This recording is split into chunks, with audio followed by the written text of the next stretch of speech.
Welcome to the E-commerce Badassery Podcast, the place for scrappy entrepreneurs who want to learn actionable steps and strategies to grow the traffic, sales, and profit in your e-commerce business. I'm your host, Jessica Totillo-Coster, a 20-year retail veteran and former brick-and-mortar boutique owner who spent 3 years as the only employee of a 7-figure online store. That shit was crazy. I know exactly how it feels to do all the things, and I'm sharing everything I learned the hard way so you don't have to. I may have started this business by accident, but supporting badass bosses like you lights me the fuck up, and I am so stoked to see you grow. Are you ready, babe? Let's roll. Welcome back to the E-commerce Badassery Podcast. I'm your host, Jessica Totillo-Coster. One of the best ways to grow your business and get in front of new customers is to collaborate with other small companies, essentially leveraging other people's audiences.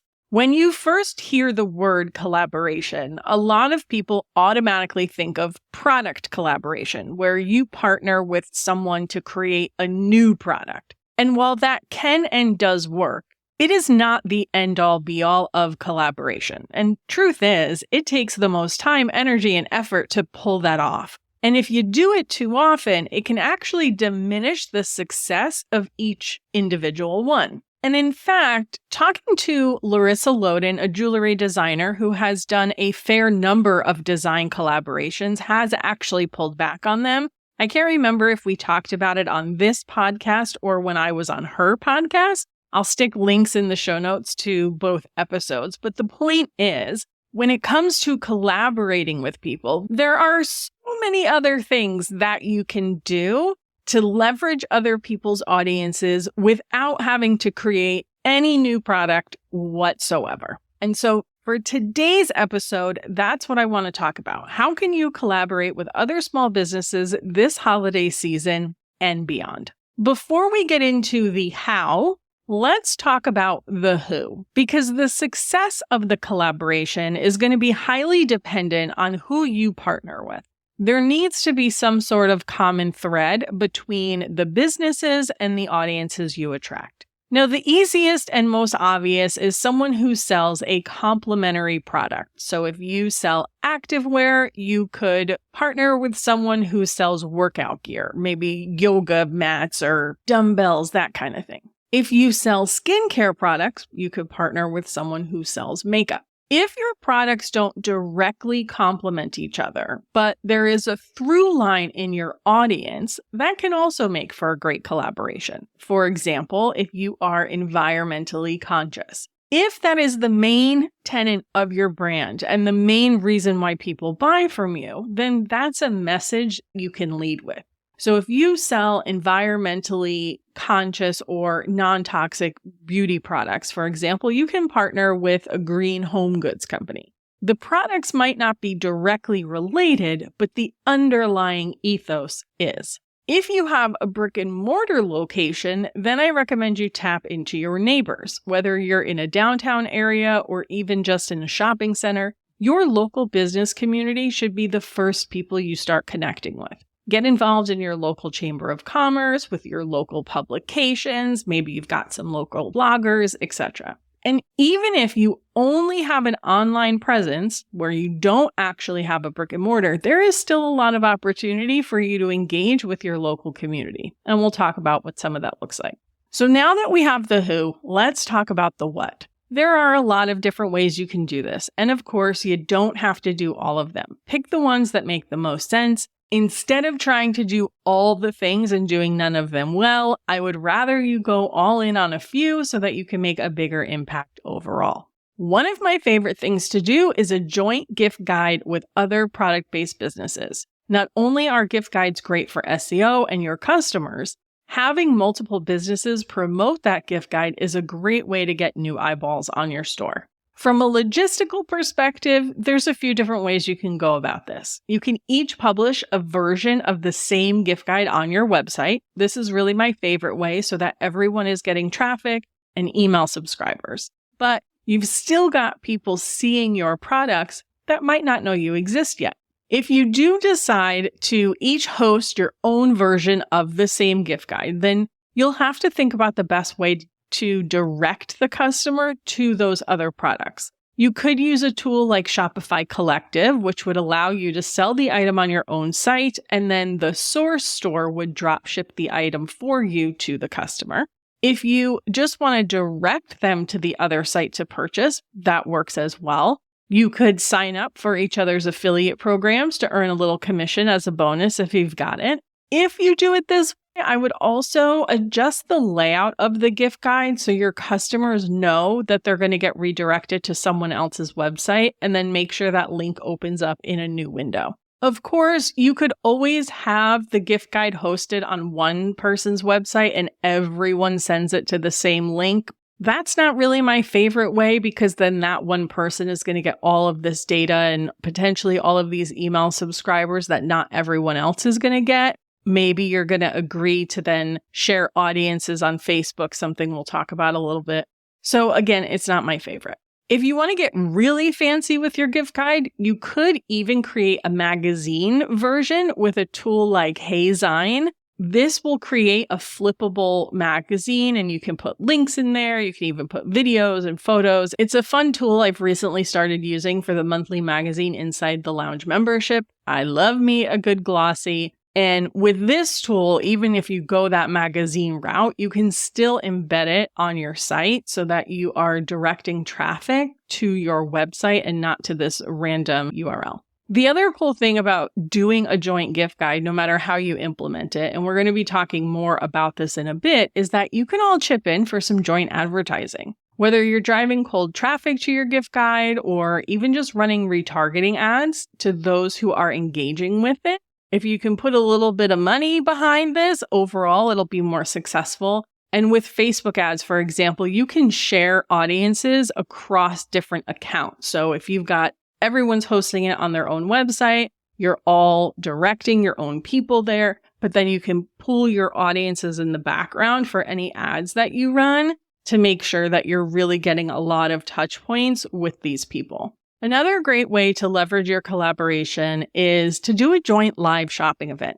People love a good live shopping experience, especially when it gives them the opportunity to learn more about the product and ask questions. There is a reason why I believe brick and mortar will never truly die. If you're an e-commerce only brand, live shopping events are a great way to try and recreate the in-person shopping experience on the internet. And if you can partner with your other small business friends and get more attendees, that's a win-win. From a logistical perspective, this can be a bit harder to pull off depending on your tech setup. For all the tools out there that let you run live shopping events, I'm not sure you can really sell from multiple different stores live. In that case, you might want to run all transactions through one store, or just share links to the products that you're covering and then have the shopper go directly to the right website to purchase them. If you align the products that you're featuring to your joint gift guide, if you're also doing that, that could always make the process a little bit easier to follow and more seamless for the customer. Overall, I recommend you take a less is more approach in terms of what you're featuring on these events so it's not overwhelming or confusing. Don't try and sell 50 items, right? Maybe everyone is just featuring a bestseller. If you're interested in learning more about how to run these events, I have a couple of resources for you. First is podcast episode 233, a more impactful way to connect with your customers and increase sales. We chat all about how to host a successful live shopping event with a guest. Lounge members, there's also a guest workshop in Circle about hosting live events. You can find that in the workshops and guest section, or just use the search bar at the top. If live shopping events aren't your thing, but you would still like to participate in some sort of online shopping event, then I would check out episode 226, Virtual Vendor Events, an untapped online market for product-based businesses.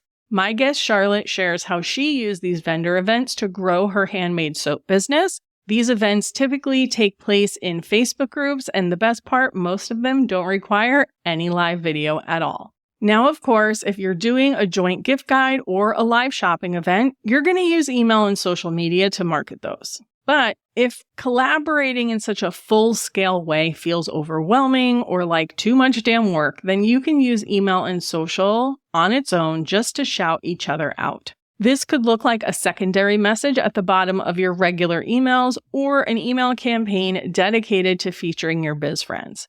I would brainstorm with your collaboration partners to figure out a structure that works for everyone. For example, while Small Business Saturday is a natural fit, I don't know how I feel about it. On one hand, it's arguably the biggest shopping weekend of the year, the messaging ties in perfectly, and capitalizing on the existing energy from your consumers versus trying to create it on your own is always going to work better.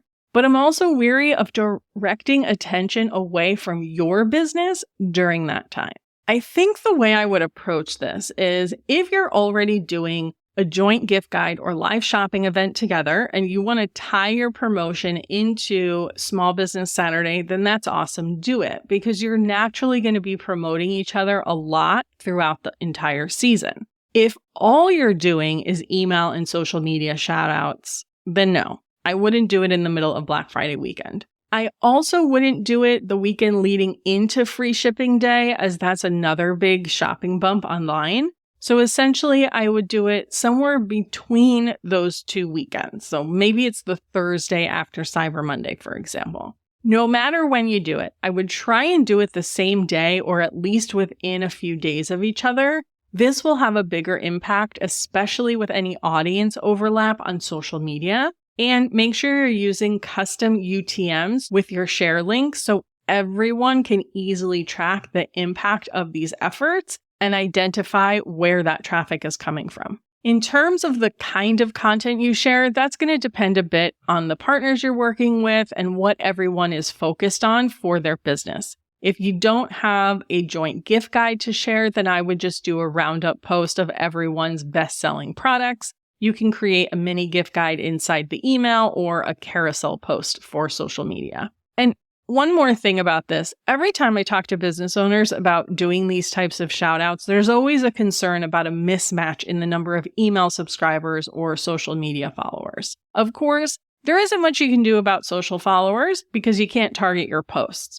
But I really wouldn't worry about it too much because followers don't equal sales. Your email list is a bit of a different story. If you're concerned about a mismatch, you can always negotiate so that the person who has the largest list only promotes the partner or group to a subset of that list. So let's say everyone's list is on average 10,000 subscribers, and you have 50,000 subscribers on your list. Maybe you only send it to 10,000 of your most engaged people. Ultimately, I wouldn't get too caught up in it, but if it's important to you, that's an easy way to deal with it. Another great way to leverage other people's audiences is with in-store pop-ups. If you have a brick and mortar store, you can host a biz friend for a special event in your store. If you're an online-only business, you can partner with a local small business and do a pop-up at their location. When I had my brick and mortar boutique, in addition to bringing in vendors to host trunk shows, I also partnered with some local jewelry artists who would come up and set up a table for the weekend. It was an easy way to have something special to tell my customers about and to bring in new customers who maybe wouldn't have discovered me otherwise. And in-store events don't necessarily have to be limited to actual pop-up events where someone is selling their product in your store or vice versa. It could look like all the brick and mortar stores in your immediate area collaborating on some sort of shopping event. Even if your city isn't doing anything official for you to participate in, it doesn't mean you and your business neighbors can't get together and create your own event. Set a day or a weekend where everyone offers a special deal for shoppers. And it doesn't just have to be physical products. Maybe you have a restaurant that wants to offer a lunch special or a coffee shop that offers a deal on hot chocolate. You can even talk to your local publication about covering the event, or the businesses can chip in for a paid advertisement about the event. Most local publications, in addition to print advertising, have online advertising opportunities for their website. You can buy space in their newsletters. There's a ton of ways that you can work with them. Depending on the rules and permits needed in your city, you can even chip in to buy advertising on your local radio station and then have one of the VJs come out in person to your event.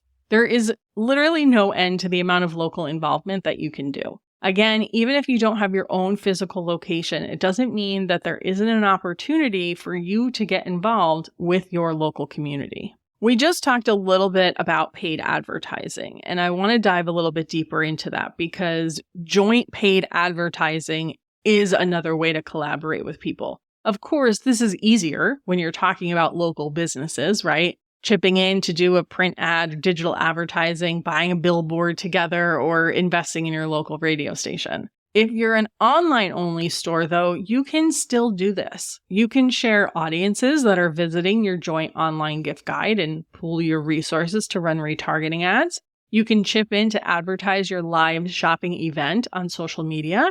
Maybe you split the cost of working with an influencer to promote your collaboration, or even do a direct mail campaign to an area that you know would really love your products. Ultimately, any way that you can pool your resources to expand your reach is going to be a good thing. You can also use collaboration to capture great lifestyle photos of your products. This obviously won't work in every industry, but let's say you're a clothing designer. You can partner with a jewelry designer that has a similar vibe and collaborate on a photo shoot. Chip in for the space, the photographer, the stylist, the makeup artist, the models. Then you can both use the photos. Admittedly, this one can get tricky. You need to have the same aesthetic and make sure you're on the same page about the finished product. There's also the legal aspect of it, especially with the photographer and the model. The photographer owns the copyright to those images unless it is explicitly signed over to you in the agreement. Additionally, you do need a release from the model in order to use their likeness, and depending on how you recruit them, there may be a limitation in the time frame and the placement of those photos. Ideally, you would be able to use those images in perpetuity, but if you're hiring through an agency, that's not always going to be possible. Obviously, I am no lawyer, and there's a lot of nuance here, but I just wanted to make sure that you were taking that into consideration. Truth be told, obviously, doing a joint photo shoot is going to be complicated, and depending upon how established or far along you are in your business, it might not be worth your time or the potential struggle there. But if you're just getting started and you really need lifestyle photos and you're just not sure how you're going to fund this whole thing, this could be a way to get that first photo shoot done. At the end of the day, finding new customers is one of the most difficult things that you are going to do in your business, and that's going to be true no matter how long you've been around. And the easiest way to do that is by leveraging other people's audiences.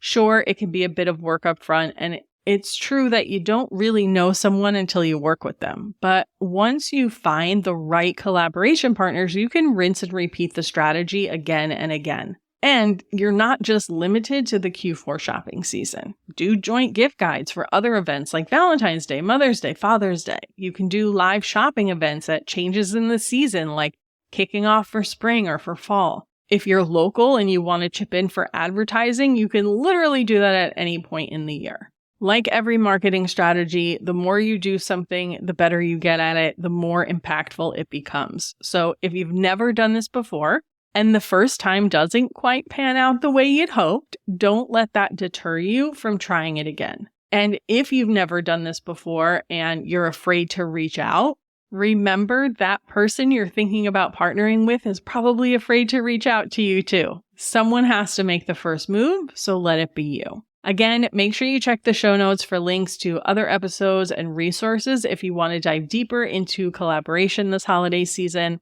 Ultimately, if you're trying to get more eyeballs on your business, I promise that at least 1 or 2, maybe even 3 of these ideas could be a pretty big game changer for you. At a minimum, do some email and social media shout outs. I promise it'll be worth it. And on that note, I'm out. As always, thank you so much for spending your time with me today. I really, really appreciate it. I hope you're having an amazing week, and I'll see you on the flip side. Thank you so much for listening to today's episode. If you want to learn more about growing your e-commerce business, get started with my free resource library at ecommercebadassery.com/free stuff. and get an invite to The Lounge, my e-commerce marketing membership. When you're ready for one-on-one support, apply to work with me at ecommercebadassery.com/apply. Before you go, would you do me a quick favor? Leave a rating and review and tap that follow button. This pushes me up the chart so I can support more scrappy e-commerce entrepreneurs just like you. I'm on a mission to reach as many as I can, and I could really use your help. Thanks so much in advance. Until next time, e-commerce friend, stay badass.